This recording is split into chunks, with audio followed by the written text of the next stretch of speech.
Good morning students and welcome to your science class. आज हम class 6 science का chapter number 11 पढ़ेंगे जिसका नाम है इलेक्ट्रिसिटी एंड सर्किट्स। इस चैप्टर में हम इलेक्ट्रिसिटी के बारे में पढ़ेंगे, sources of electric current, symbols of few electrical components, about electric switch, electric torch and conductors and insulators. Let's begin a chapter. Electricity क्या है आप सभी जानते हैं। इलेक्ट्रिसिटी सबसे ज़्यादा यूज़ होने वाली फॉर्म ऑफ एनर्जी है जिसे हम डे टू डे लाइफ में अलग अलग तरीके से यूज़ करते हैं। बहुत सारे ऐसे अप्लायंसेस हैं जैसे fan, light, TV, radio, refrigerator, computer, washing machine, bulb, tube light, microwave और भी बहुत सारी ऐसी चीज़ें हैं जो इलेक्ट्रिसिटी के बिना काम नहीं कर सकती। हमारी लाइफ को कंफर्टेबल बनाने के लिए इलेक्ट्रिसिटी बहुत ज़्यादा ज़रूरी है क्योंकि हम इन्हीं सब साधनों पर डिपेंडेंट हैं। इसीलिए हम अपनी लाइफ इलेक्ट्रिसिटी के बिना इमेजिन भी नहीं कर सकते हैं। इलेक्ट्रिसिटी क्या होती है? इलेक्ट्रिसिटी मतलब इलेक्ट्रिक करंट का flow in wires, Motors, bulbs और दूसरे डिवाइसेस में। ये पानी की तरह होती है, जैसे पानी फ्लो करता है पाइप्स में, वैसे ही इलेक्ट्रिसिटी जो है वो फ्लो करती है in wires and cables. Now production of electricity. Electricity जो है वो पावर स्टेशंस में प्रोड्यूस की जाती है जहाँ से वो हमारे घरों में, शॉप्स में, फैक्ट्रीज या ऑफिसेस तक पहुँचती है through wires and cables. Large scale production electricity के लिए फ्लोइंग वाटर या फिर स्टीम यूज़ की जाती है जो कि डैम्स, थर्मल पावर प्लांट्स या फिर न्यूक्लियर रिएक्टर में बनती है। इलेक्ट्रिसिटी को हम ऑन या ऑफ भी कर सकते हैं with the help of a switch. इसीलिए हम कह सकते हैं कि जो इलेक्ट्रिसिटी है वो ऐसा एनर्जी का फॉर्म है जिसको हम ट्रांसपोर्ट कर सकते हैं और कंट्रोल भी कर सकते हैं। Next topic is sources of electric current. ऐसा डिवाइस जो कि इलेक्ट्रिक करंट प्रोड्यूस करे वो सोर्स कहलाता है इलेक्ट्रिक करंट का। कॉमन सोर्स है सेल्स और बैटरीज। आपने सेल्स देखे हैं आपके वॉचेस में, टॉयज़ में, रिमोट्स में आप सेल यूज़ करते हैं, और बैटरीज ऐसे बहुत सारे सेल्स का कॉम्बिनेशन होता है। सेल एक ऐसा डिवाइस है जो कि केमिकल एनर्जी को इलेक्ट्रिकल एनर्जी में कन्वर्ट करता है, इसीलिए ये एक सोर्स ऑफ इलेक्ट्रिसिटी है। पहले हम ड्राई सेल के बारे में पढ़ेंगे। ड्राई सेल में ड्राई या फिर सेमी सॉलिड इंग्रेडिएंट होते हैं। जो ड्राई सेल है इसको इन्वेंट किया था एक फ्रेंच साइंटिस्ट ने, जॉर्ज लेक्लांचे ने 1806 में। ड्राई सेल एक इलेक्ट्रोकेमिकल सेल है। इसमें ड्राई या फिर सेमी सॉलिड इंग्रेडिएंट होता है, इसीलिए इसमें लीकेज नहीं होता और ये ट्रांसपोर्टेशन के लिए भी बिल्कुल सूटेबल होते हैं। इसका स्ट्रक्चर कैसा होता है? इसके कंपोनेंट्स में एक कार्बन रॉड होती है जो बिल्कुल सेंटर में होती है, जो बिल्कुल प्योर कार्बन की बनी होती है। कार्बन रॉड का पर्पस ये है कि ये इलेक्ट्रॉन्स का फ्लो को अलाउ करता है। इस कार्बन रॉड के चारों तरफ एक इलेक्ट्रोलाइट भरा रहता है जो कि अमोनियम क्लोराइड और जिंक क्लोराइड का बना हुआ होता है। अमोनियम आयन इस स्पेस में मैंगनीज डाइऑक्साइड से रिएक्ट करके इलेक्ट्रॉन्स को कार्बन रॉड की तरफ भेजते हैं। सबसे बाहर जिंक मेटल की कवरिंग होती है।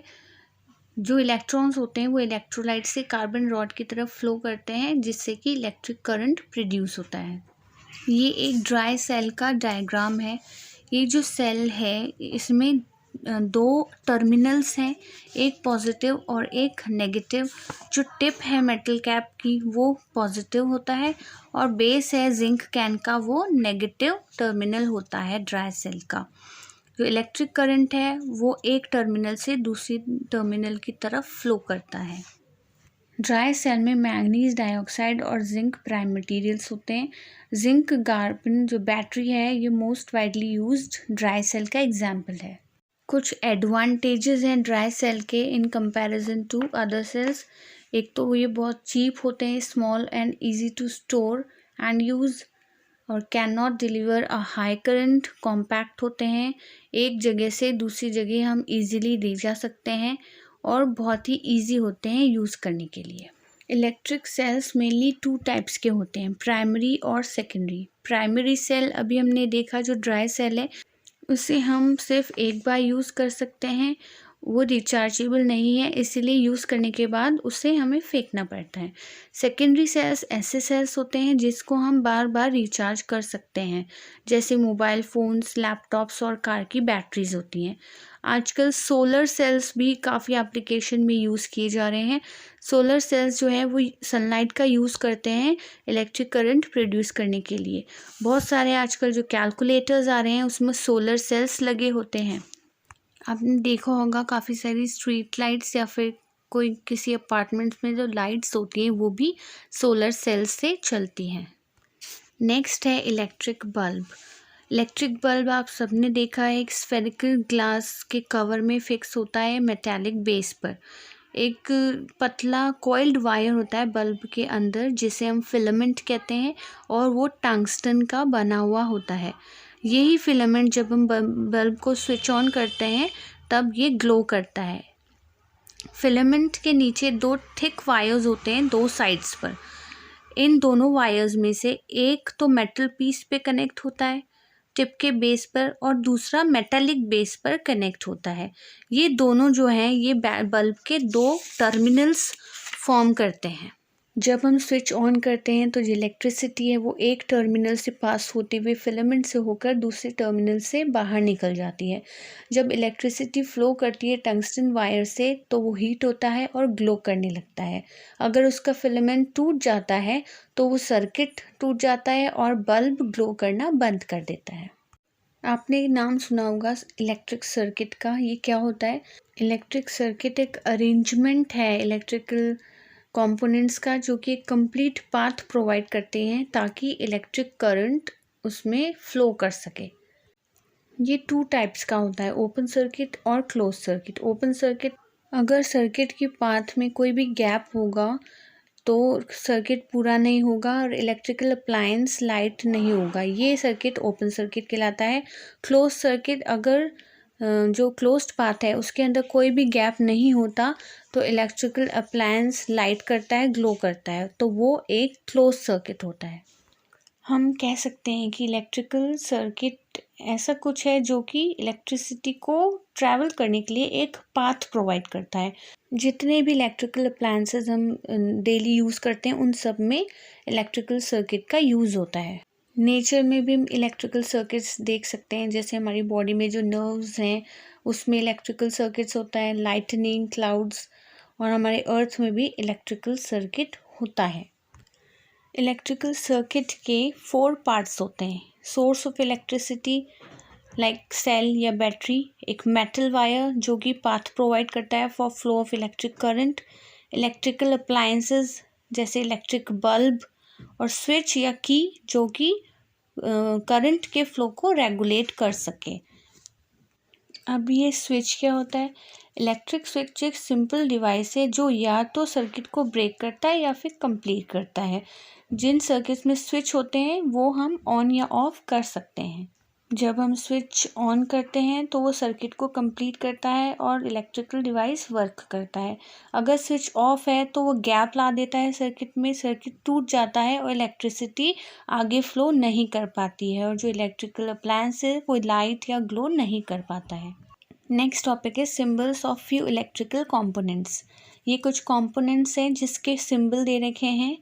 सेल जो कि इलेक्ट्रिकल एनर्जी प्रोवाइड करता है, पावर सप्लाई, वायर का, स्विच का जो कि सर्किट को ओपन या क्लोज करता है। ये सारे सिंबल्स हमें याद रखने होते हैं क्योंकि सर्किट डायग्राम में हम इन सिंबल्स का ही यूज करते हैं। सर्किट डायग्राम क्या होता है? सर्किट डायग्राम एक ऐसा डायग्राम है जो कि इन सारे कंपोनेंट्स का अरेंजमेंट हमें शो करता है with the help of symbols. Electric switch अभी हमने पढ़ा है। इलेक्ट्रिक स्विच एक सिंपल डिवाइस है जो हर सर्किट में यूज़ होता है और ये या तो सर्किट को ब्रेक करता है या फिर कंप्लीट करता है। जब स्विच कंप्लीट करता है सर्किट को तो क्लोज स्विच होता है, और अगर स्विच गैप ला देता है सर्किट के बीच में तो वो एक ओपन स्विच होता है। Next topic is electric torch and it's working. Electric torch एक सिंपल डिवाइस है जो कि इलेक्ट्रिकल एनर्जी को लाइट एनर्जी में कन्वर्ट करता है। इसके कुछ कंपोनेंट्स होते हैं। फर्स्ट इज़ बल्ब, जो कि लाइट प्रोड्यूस करता है जब इलेक्ट्रिसिटी इससे पास होती है। ये वैसा ही बल्ब होता है जो हम सिंपल बल्ब हमारे घरों में पहले यूज़ करते थे, जिसमें टंगस्टन का वायर होता है फिलामेंट के रूप में, और वो ग्लास केस में एनक्लोज्ड होता है।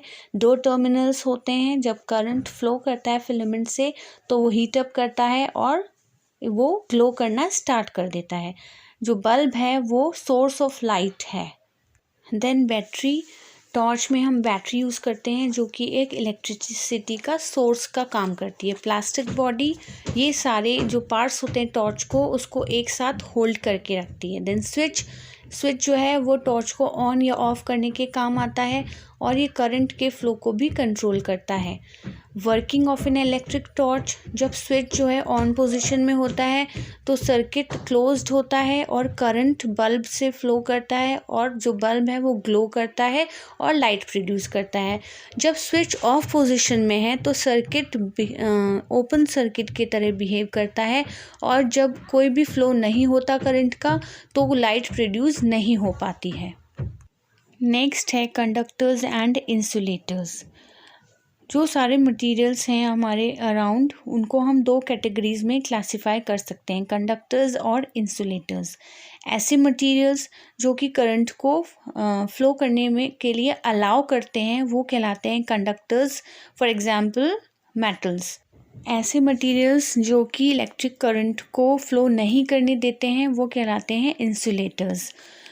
For example non metals. सारे नॉन मेटल्स इंसुलेटर्स होते हैं except graphite. Graphite is the only non metal which is a conductor of electricity. जो हैंडल होता है इलेक्ट्रिशियन के स्क्रू ड्राइवर का, वो प्लास्टिक का बना होता है क्योंकि प्लास्टिक एक इंसुलेटर है जो कि उसको प्रोटेक्ट करता है शॉक लगने से। नॉन मेटल्स के अलावा बहुत सारी चीज़ें हैं जो इंसुलेटर्स की तरह एक्ट करती हैं। For example would, plastic, paper, stone etcetera. General safety tips. Electricity बहुत ज़्यादा डेंजरस हो सकती है अगर हम इलेक्ट्रिकल डिवाइसेस को केयरफुली उससे काम ना करें। कभी भी कोई इलेक्ट्रिकल डिवाइस अगर यूज़ में नहीं होता है तो उसके सारे स्विचेस ऑफ होने चाहिए। वाटर हीटर यूज़ करते हुए बहुत सावधानी बरतनी चाहिए। इलेक्ट्रिक गीज़र्स को कभी भी ऑन नहीं छोड़ना चाहिए। जब यूज़ में ना आए तो उन्हें ऑफ़ कर देना चाहिए। इलेक्ट्रिकल अप्लायंसेस को कभी भी गीले हाथों से नहीं छूना चाहिए। हेयर ड्रायर को कभी भी बाथरूम में नहीं छोड़ना चाहिए। और अगर कभी गलती से आग लग जाए तो हमें मेन जो इलेक्ट्रिसिटी का मेन पावर है उसे स्विच ऑफ कर देना चाहिए। कभी भी अपने फिंगर्स, टॉयज़ या कुछ भी ऐसा स्विच बोर्ड्स के आउटलेट्स में नहीं डालना चाहिए। इससे हमें शॉक लगने का डर होता है। और जो प्लेसेस जहाँ पर वार्निंग लिखी हो या डेंजर का साइन बना हो वहाँ पर हमें कभी भी टच नहीं करना चाहिए। कभी भी ऐसे ट्रीज़ पर क्लाइंब नहीं करना चाहिए जो कि पावर केबल्स के पास हो। वो केबल्स को अगर हम छुएंगे तो हमें इलेक्ट्रिक शॉक लग सकता है। इलेक्ट्रिक शॉक से बचने के लिए हमारे घरों में कई सारे सेफ्टी डिवाइसेस यूज़ होते हैं, जिनमें से फर्स्ट है फ्यूज़। फ्यूज़ जो है वो most commonly use safety device है जो कि सर्किट्स को प्रोटेक्ट करने के लिए यूज़ किया जाता है अगर शॉर्ट सर्किट हो या फिर सर्किट पे ओवरलोड हो। तो जब कुछ भी ऐसा होता है तो जो फ्यूज़ है वो ब्रेक हो जाता है, जिससे कि करंट की सप्लाई बंद हो जाती है और जो इलेक्ट्रिकल अप्लायंसेस हैं हमारे घरों के वो सेव हो जाते हैं। बेसिकली जो फ्यूज़ वायर है वो अलॉय का बना होता है जिसमें टिन, लेड और जिंक मिक्स होते हैं और इसका जनरली लो मेल्टिंग पॉइंट होता है ताकि जब भी करंट ओवरलोड हो तो ये फ्यूज़ वायर मेल्ट हो जाए, सर्किट ब्रेक करे और हमारे इलेक्ट्रिकल अप्लायंसेस बच जाएं। सेकंड आते हैं सर्किट ब्रेकर्स। ये भी वही काम करते हैं जो कि फ्यूज़ वायर करता है। आजकल सर्किट ब्रेकर्स का ही यूज़ होता है। इनको हम रीसेट कर सकते हैं और अगेन यूज़ कर सकते हैं। Then third is earth wire. जो अर्थ वायर होते हैं ये मेटल केसिंग को अर्थ से कनेक्ट करते हैं। जो ग्रीन कलर का जो वायर होता है वो सेफ्टी मेजर की तरह यूज़ होता है, ताकि कोई भी अगर करंट का लीकेज हो तो कोई भी अप्लायंसेस जो कि मेटालिक बॉडी है जिसकी, वो यूज़र को सीवियर शॉक ना दे। लाइव वायर जो है मेटल केस को टच करके रखता है। अगर लार्ज करंट फ्लो करता है लाइव वायर में तो वो अर्थ वायर से अर्थ के अंदर चला जाता है। जो फ्यूज़ है वो मेल्ट करता है और सर्किट को ब्रेक कर देता है। Thus protect us from any electric shock. Thank you, students. That's all in the chapter. I'll be back soon with the next video. Till then, keep focused and keep studying.